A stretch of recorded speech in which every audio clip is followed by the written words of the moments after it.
You're getting heavy. This time, don't grab onto the edge. They can take your finger right off, you know, if they got mad at you and you put your finger in there. Bite it off. Bite? No, they can bite the end of the finger right off.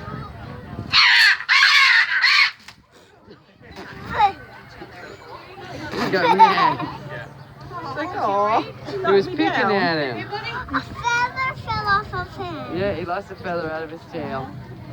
Did they have a fight? Yeah, he pushed him off. Yeah. Okay. And what the feathers? Are you okay? Are you okay? You good? I don't want to be. Don't put your fingers in it. I don't want to be. He must have fallen up that more than once, because he kind of knows how to get back up there.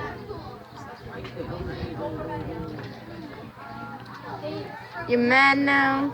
He's like, There's a male and a female, I know. Yeah, he's like, oops, I just lost my buddy.